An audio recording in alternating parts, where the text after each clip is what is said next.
Hello မင်္ဂလာပါ။ဒီ Cambridge Maths Year 4 Unit 1.1 Counting and Sequence ဆိုတဲ့အကြောင်းအရာလေးကိုကျွန်တော် Part 2ဆက်သွားမှာဖြစ်ပါတယ်။ Part 2အနေနဲ့ကျွန်တော် Work example လေးကိုကြည့်ရအောင်။ Work example မှာ the number in this sequence increase by 50 each time. တစ်ကြိမ်စီမှာ50စီတိုးသွားမယ်ပေါ့။ 60 plus at 50 110 110 at 50 160 at 50 ဆိုပါလာမလဲပေါ့ yes 210 okay what is the first number greater than 1000အဲ့လိုပဲသွားအဲ့လိုကျွန်တော် at 50သွားရင်းနဲ့ကျွန်တော်1000ကျော်လာတဲ့အခါမှာဘယ်လောက်ဖြစ်မလဲလို့စဉ်းစားခိုင်းတာပေါ့နော်အဲ့တော့ကျွန်တော်ဒီလိုမျိုးစဉ်းစားသွားတဲ့အခါမှာ60 110 160ဆိုတော့1000ကျော်လာတဲ့အခါမှာနော်1000နဲ့ဘယ်လောက်ဖြစ်မလို့ခလို့ထင်ပါလဲစဉ်းစားကြည့်ပါ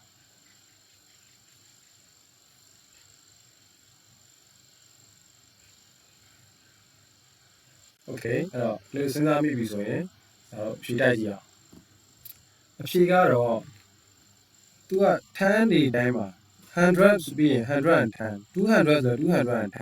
300ဆိုလည်း310ဒါဆို1000ဆိုရင်1010ဖြစ်မှာပေါ့နော်အဖြေက1010ဖြစ်ပါโอเคဒါဆိုရင်ကျွန်တော်ဒီတစ်ခါ exercise 1.1 ကိုတွားကြည့်အောင် exercise 1.1 မှာကသူကမီတာကနော်ဘယ်ကနေစမလဲဆိုတော့945ကနေစမယ်946ကနေပြီးတော့ count on ဆိုတော့တိုးရမှာဒီပါတော့တိုးရမှာဆိုတော့100တိုးပြီးတော့ရေးတွဲရအောင်100 at 100လောက်ကြည့်အောင်ဒါဆိုရင်ဘယ်လောက်ဖြစ်မလဲ1046နောက်တစ်လုံးပဲပြောခိုင်းတယ်နော်သူက write the next number ဆိုနောက်တစ်လုံးပဲရေးရမှာဖြစ်ပါတယ် okay answer is 1046 coffee ကောင်းဘက်ကောင်းဘက်ဆိုရင်ကျွန်တော်ပြန်နှုတ်ရမှာဖြစ်ပါတယ်ဘယ်ကနေစမလဲ1048 1048ကနေကောင်းဘက်လုပ်ကြည့်အောင်ကောင်းဘက်ဆိုတော့နှုတ်မှာဘယ်လောက်လဲဆိုတော့100 1000နဲ့လည်း100ကိုနှုတ်ကြည့်လိုက်ရင်900ကျန်948ပေါ့နော် answer is 948အဲ့တော့ဆရာဒီ part 1ကိုလန်နာဘုတ်တွေအကုန်ပြောပြပါမယ်ဆိုတော့ web ဘုတ်တွေကိုတော့လေးကိုအိမ်မှာဆက်တော့ကြည့်ပါနော်ဆိုတော့ဒီမှာက1989ပေါင်းအောင်ဆိုတော့ပေါင်းမယ်1000ပေါင်းမယ်1989ကို1000ပေါင်းမယ်ကွာ2989ပေါ့နော်ဒီပေါင်းဘက်ဆိုတော့နှုတ်မှာဘယ်လောက်နှုတ်မလဲဆိုတော့1000နှုတ်ဒါဆိုရင်9999ကနေ1000ထုတ်လိုက်ပြီဆိုရင်1000ပဲနှုတ်ရုံပဲ8000ပေါ့နော်8999ဒီခါလဲ copy လုပ်ကြည့်အောင်ပေါ့နော်သူကတော့ဒါ add to cross add to down ပေါ့ဒါလေးတော့2ဆိုရင်1ဆိုရင် add 2ဆိုရင်3အဲ့လိုလုပ်ကြည့်နော်ဒါတော့ over ပြလိုက်ပါမယ်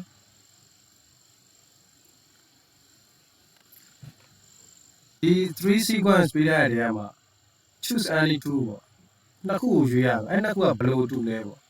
ဘာတွေတူလဲဘယ်နှစ်ခုကတူလဲနော်ဒါဘယ်နှစ်ခုက different ဘာတွေကွာလဲပေါ့တူတဲ့နှစ်ခုကိုရွေးကြည့်ဒါနဲ့တူလဲဆိုဘာလို့တူတာလဲဟောဒါနဲ့တူဆိုဘာလို့တူတာလဲအဲ့တော့မတူဆိုရင်ဘာလို့မတူတာလဲဆိုတော့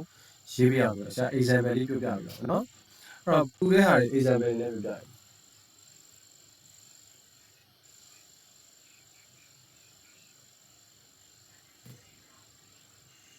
ဆိုတော့ဆရာတို့ဒီမှာ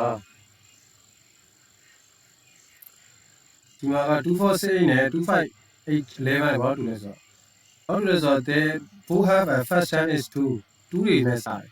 ဒါပေမဲ့ဘာတွေမတူလဲဆိုတော့ဒီမှာ3နဲ့စတယ်ရမတူဘူးပေါ့တူတဲ့ဟာဘာလို့တူလဲ2တွေနဲ့စရင်တူတယ်3နဲ့စတာမတူဘူးပေါ့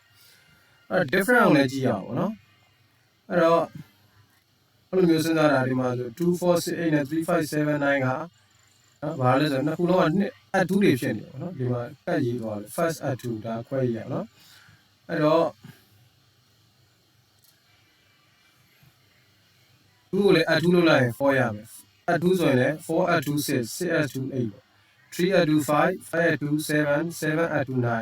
နှစ်တွေပေါင်းသွားတာဖြစ်တယ်နှစ်တိုးလာတာပေါ့ ဒီမှာတော့လည်းမဟုတ်ဒီမှာတော့3လို့လာပြီနှစ်ကနေ3ပေါင်းလိုက်ရင်9ကို3ပေါင်းရင်8အဲ့လိုနော် at 3ဖြစ်နေဒီမှာမတူတာတခုပြောရရင်2နော်258 11နဲ့3579နဲ့ကနော် second တန်းတွေက5တွေဖြစ်နေအဲ့ဒါ2တယ်မတူတာကတော့ second တန်းတွေမှာဒီမှာတော့ second တန်း4ဖြစ်နေဒီမှာဆို second တန်း5ဒီမှာလည်း second တန်း5အဲ့လိုမျိုးပေါ့နော်အဲ့လိုမျိုးကလေးတို့ကိုထင်တဲ့တူတာမူတာတွေကိုစဉ်းစားလို့ရပါတယ်ဒီမှာလည်းပဲ O1 outဆိုတာဘာလဲပေါ့ which could be the O1 out ဆိုတာမတူထူးခြားနေတာတခြားဟာတွေနဲ့မတူနေဘူးကျန်တဲ့ဟာတွေအားလုံးကတူနေရမယ်တူတူတည်းမတူတာဖြစ်နေတာဒါ O1 out လို့ခေါ်ပါတယ်ဆိုတော့ဒီထဲမှာအကုန်လုံး plus တွေဒီတစ်ခုထဲမှာဖြစ်နေတယ် minus ဖြစ်နေအဲ့ဒါမျိုးအဲ့တော့ဒီမှာ5 negative 5 negative 2 1 4 is only 1 that include negative 9အဲ့လိုမျိုးအဲ့ဒါဆိုဒီတစ်ခုတည်းပဲ multiple of 3ဖြစ်နေတာမျိုးကျန်တဲ့အားလုံး multiple of 3မဖြစ်ဘူးသူတစ်ခုတည်း multiple of 3 3လီဖြစ်နေ3 3လီ9 3လီ40 3 5လီ55 3 6လီ18အဲ့လိုဖြစ်နေတာနော်ဒါ rule at3 နဲ့လုံးကြည့်ခိုင်းတာပေါ့နော်အဲ့တော့ကျွန်တော်ဒီမှာဆိုရင် at3 နဲ့လုံးကြည့်ရ multiple of 3ဘာနဲ့စလဲဆိုဥပမာနော်30 33ဘယ်ကနေစစချလို့ရတယ်နော်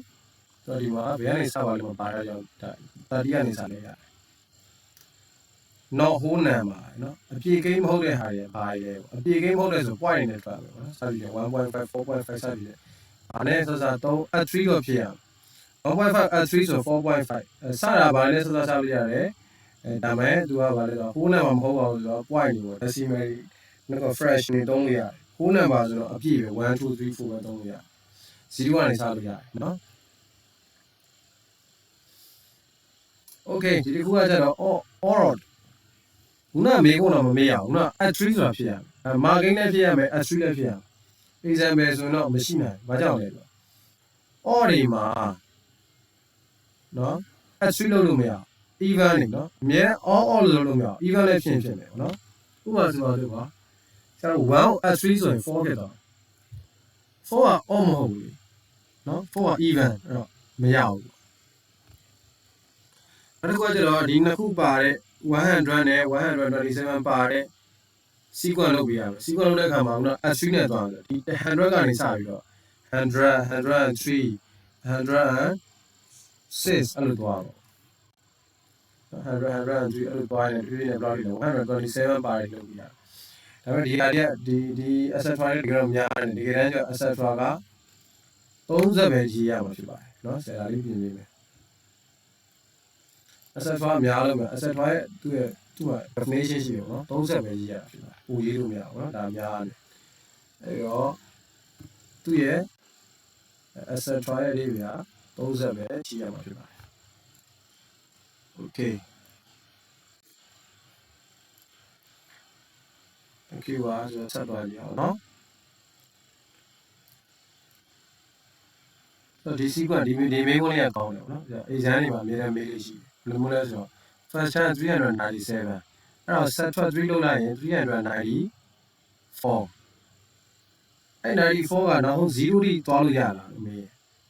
94ဝင်ပါလာလို့ဆိုတော့90 set 3ဆက်လို့ကြည့်94ကိုနောက်ထပ် set 3လို့91ဖြစ်လာတော့0နဲ့မဆုံးဘူးเนาะအဲကြောင့်မလို့ no 3နဲ့စားတဲ့အခါမှာ remainder ရှိနေเนาะ3.3 3.9 3.6 remainder 1အကျန်းနေအဲကြောင့်မလို့0နဲ့မဆုံးနိုင်ဘူးလို့ပြောတာဒီမေကိုဆိုရင် linear လား linear မဟုတ်လားလို့မေးတာမျိုးပေါ့နော်ဆိုတော့same amount ဆိုရင် linear ဖြစ်မယ် different value ဆိုတော့ non linear ဖြစ်မယ်အဲ့တော့ဒီမှာဆို 4f5 9 f5 14 f5 ဆိုတော့ဒါ f5 ဆိုတော့သူဒီ linear ဖြစ်တယ်